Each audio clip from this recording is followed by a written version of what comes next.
Santa Isabel de Hungría, viuda. Dietrich de Apolda refiere en la biografía de esta santa que una noche del verano de 1207, Klingsor de Transilvania anunció al landgrave Hermann de Turingia que el rey de Hungría acababa de tener una hija que había de distinguirse por su santidad y contraería matrimonio con el hijo de Hermann. En efecto, esa misma noche Andrés II de Hungría y su esposa Gertrudis de Andechmeran tuvieron una hijita que nació en Presburgo, Bratislava o en Saros-Patak. El matrimonio profetizado por Klingsor ofrecía grandes ventajas políticas, por lo cual la recién nacida Isabel fue prometida en matrimonio al hijo mayor de Hermann. Cuando la niña tenía unos 4 años, sus padres la enviaron al castillo de Wartburg, cerca de Eisenach, para que se educase en la corte de Turingia con su futuro esposo. Durante su juventud, Isabel hubo de soportar la hostilidad de algunos miembros de la corte que no apreciaban su bondad, pero en cambio el joven Luis se enamoró cada vez más de ella. Se cuenta que siempre que Luis pasaba por una ciudad compraba un regalo para su prometida, ya fuese una navaja o una bolsa o unos guantes o un rosario de coral. Cuando se acercaba el momento de la llegada de Luis, Isabel salía a su encuentro. El joven le daba el brazo amorosamente y le entregaba el regalo que le había traído.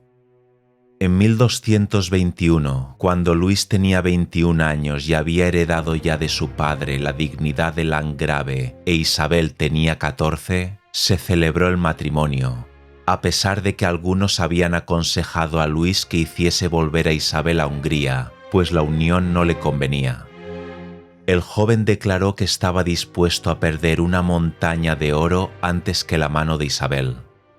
Según los cronistas, Isabel era muy hermosa, elegante, morena, seria, modesta, bondadosa en sus palabras, fervorosa en la oración, muy generosa con los pobres y llena siempre de bondad y de amor divino. Se dice también que era bella y modesta como una doncella, prudente, paciente y leal. Los hombres tenían confianza en ella y su pueblo la amaba. La vida de matrimonio de la santa solo duró 6 años. Un escritor inglés califica ese lapso de idilio de arrebatado amor, de ardor místico, de felicidad casi infantil, como rara vez se encuentra en las novelas que se leen ni en la experiencia humana.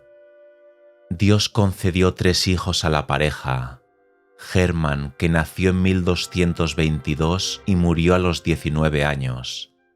Sofía, que fue más tarde duquesa de Brabante, y la beata Gertrudis de Aldenburg. A diferencia de otros esposos de santas, Luis no opuso obstáculo alguno a las obras de caridad de Isabel, a su vida sencilla y mortificada, ni a sus largas oraciones. Una de las damas de compañía de Isabel escribió: «Mi señora se levanta a orar por la noche y mi señor la tiene por la mano, como si temiera que eso le haga daño, y le suplica que no abuse de sus fuerzas y que vuelva a descansar». Ella solía decir a sus doncellas que fuesen a despertarla sin ruido cuando él estuviese durmiendo, y las doncellas tenían algunas veces la impresión de que él fingía estar dormido. La liberalidad de Isabel era tan grande que en algunas ocasiones provocó graves críticas. En 1222 el hambre se dejó sentir en aquella región de Alemania, y la santa acabó con todo su dinero y con el grano que había almacenado en su casa para socorrer a los más necesitados. El landgrave estaba entonces ausente. Cuando volvió, algunos de sus empleados se quejaron de la liberalidad de Santa Isabel. Luis preguntó si su esposa había vendido alguno de sus dominios y ellos le respondieron que no. Entonces el landgrave declaró: «Sus liberalidades atraerán sobre nosotros la misericordia divina. Nada nos faltará mientras le permitamos socorrer así a los pobres». Fin de la cita. El castillo de Wartburg se levantaba sobre una colina muy empinada, a la que no podían subir los inválidos. Esta colina se llamaba Romperrodillas. Así pues, Santa Isabel construyó un hospital al pie del monte y solía ir allá a dar de comer a los inválidos con sus propias manos, a hacerles la cama y asistirlos en medio de los calores más abrumadores del verano. Además, acostumbraba a pagar la educación de los niños pobres, especialmente de los huérfanos. Fundó también otro hospital en el que se atendía a 28 personas y diariamente alimentaba a 900 pobres en su castillo, sin contar a los que ayudaba en otras partes de sus dominios. Por lo tanto, puede decirse con verdad que sus bienes eran el patrimonio de los pobres. Sin embargo, la caridad de la santa no era indiscreta. Por ejemplo, en vez de favorecer la ociosidad entre los que podían trabajar, les procuraba tareas adaptadas a sus fuerzas y habilidades. Existe un incidente tan conocido que apenas habría por qué repetirlo aquí. Sin embargo, vamos a citarlo, porque el padre de Lealle lo trae como un ejemplo de la forma en que los hagiógrafos suelen embellecer la verdad histórica para impresionar a sus lectores. Dice así: todo el mundo conoce la leyenda donde se relata que Santa Isabel de Hungría acostó a un leproso en el lecho que compartía con su marido. El landgrave furioso penetró en la habitación y arrancó las sábanas de la cama.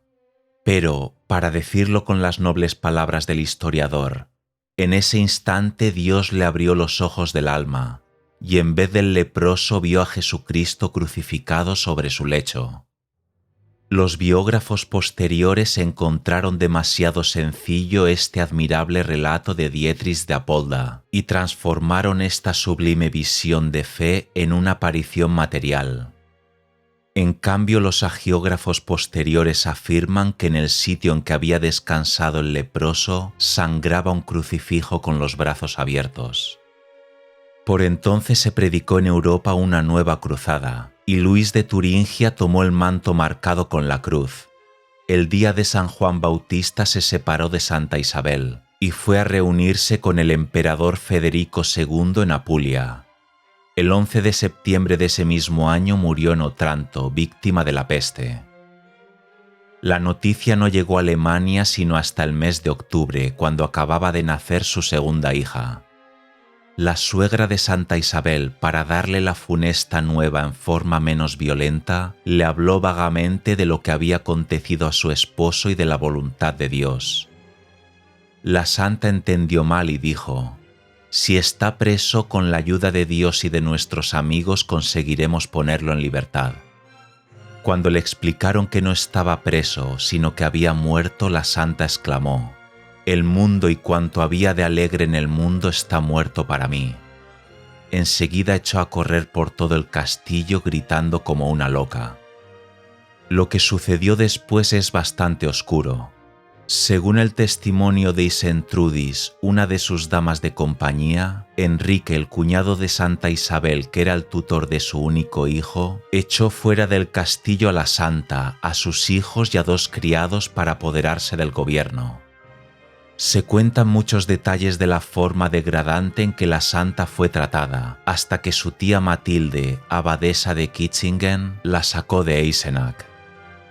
Unos dicen que fue despojada de su casa de Marburgo de Hesse, y otros que abandonó voluntariamente el castillo de Wartburg.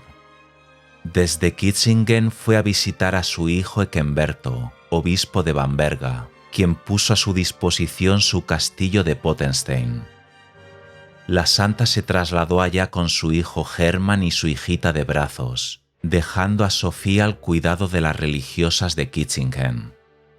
Eckemberto, movido por la ambición, proyectaba un nuevo matrimonio, pero Santa Isabel se negó absolutamente, pues antes de la partida de su esposo a la cruzada se habían prometido mutuamente no volver a casarse. A principios de 1228 se trasladó el cadáver de Luis a Alemania para sepultarlo en la iglesia abacial de Reinhardsbrunn. Los parientes de Santa Isabel le proporcionaron lo necesario para vivir. El Viernes Santo de ese año la viuda renunció formalmente al mundo en la iglesia de los franciscanos de Eisenach. Más tarde tomó la túnica parda y la cuerda que constituían el hábito de la Tercera Orden de San Francisco. En todo ello desempeñó un papel muy importante Maese Conrado de Marburgo, quien ocupó un puesto de primera importancia en lo que quedaba de vida Santa Isabel. Dicho sacerdote había sustituido desde 1225 al franciscano Rodinger en el cargo de confesor de la santa. El esposo de esta, el Papa Gregorio IX y otros personajes tenían una opinión muy alta de Maese Conrado, y el landgrave había permitido a su esposa hacer un voto de obediencia al sacerdote en todo aquello que no se opusiese a su propia autoridad marital. Sin embargo, hay que reconocer que la experiencia de Conrado como inquisidor contra los herejes, así como su carácter dominador y severo, por no decir brutal, hacían de él una persona muy poco apta para dirigir a la santa. Algunos críticos de Maese Conrado le han acusado más por instinto que por motivos sólidos, y sus defensores y apologistas han hecho lo propio.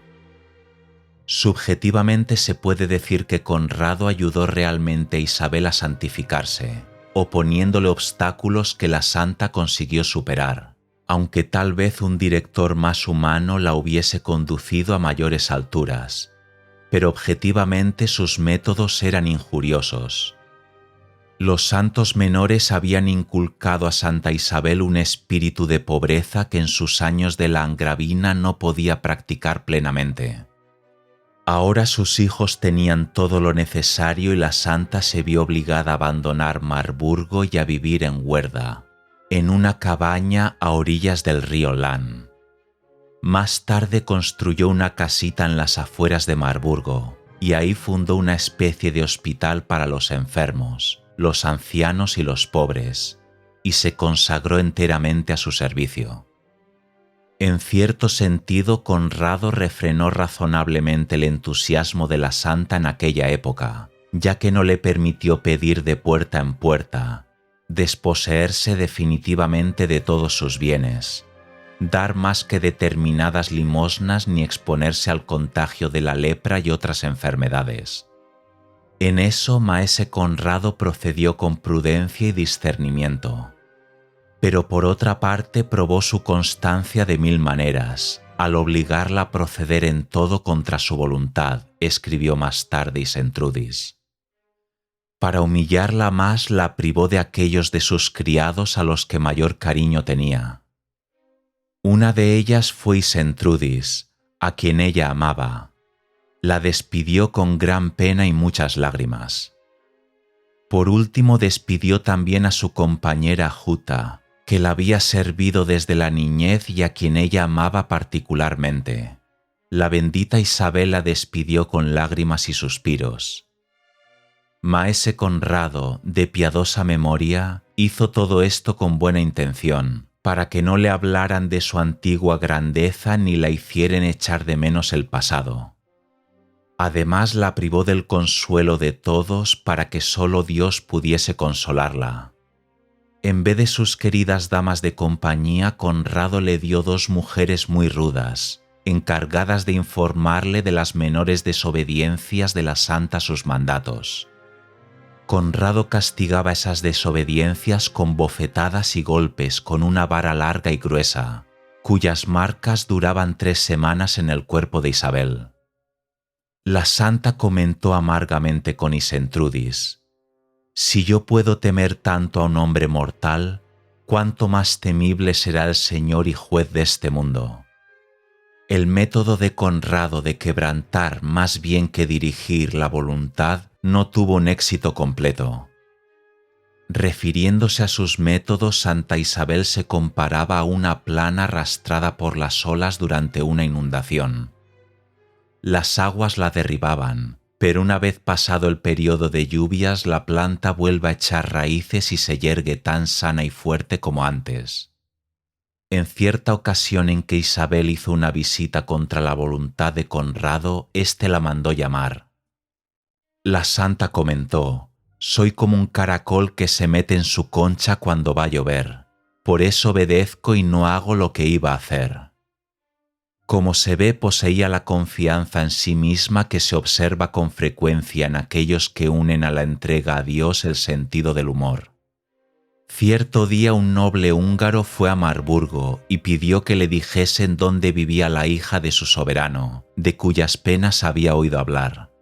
Al llegar al hospital encontró a Isabel sentada, hilando, vestida con su túnica burda. El pobre hombre casi se fue de espaldas y se santiguó asombrado. ¿Quién había visto hilar a la hija de un rey? El noble intentó llevar a Isabel a Hungría, pero la santa se negó. Sus hijos, sus pobres y la tumba de su esposo estaban en Turingia, y ahí quería pasar el resto de su vida. Por lo demás, le quedaban ya pocos años en la tierra. Vivía muy austeramente y trabajaba sin descanso, ya fuese en el hospital, ya en las casas de los pobres o pescando en el río a fin de ganar un poco de dinero para sus protegidos. Cuando la enfermedad le impedía hacer otra cosa, hilaba o cardaba la lana. En cierta ocasión en que estaba en la cama, la persona que la atendía la oyó cantar dulcemente. «Cantáis muy bien, señora», le dijo. La santa replicó: «Os voy a explicar por qué. Entre el muro y yo había un pajarito que cantaba tan alegremente que me dieron ganas de imitarlo». La víspera del día de su muerte, a medianoche, entre dormida y despierta, murmuró: «Es ya casi la hora en que el Señor nació en el pesebre y creó con su omnipotencia una nueva estrella. Vino a redimir el mundo y me va a redimir a mí». Y cuando el gallo comenzó a cantar, dijo: «Es la hora en que resucitó del sepulcro y rompió las puertas del infierno, y me va a librar a mí». Santa Isabel murió al anochecer del 17 de noviembre de 1231, antes de cumplir 24 años. Su cuerpo estuvo expuesto 3 días en la capilla del hospicio. Allí mismo fue sepultada y Dios obró muchos milagros por su intercesión. Maese Conrado empezó a reunir testimonios acerca de su santidad, pero murió antes de que Isabel fuese canonizada, en 1235. Al año siguiente, las reliquias de la santa fueron trasladadas a la iglesia de Santa Isabel de Marburgo, que había sido construida por Conrado, su cuñado. A la ceremonia asistieron el emperador Federico II y una multitud tan grande formada por gentes de diversas naciones, pueblos y lenguas, que probablemente no se había visto ni se volverá a ver en estas tierras alemanas algo semejante. La iglesia en que reposaban las reliquias de la santa fue un sitio de peregrinación hasta 1539. Año en el que el landgrave protestante Felipe de Hesse las trasladó a un sitio desconocido.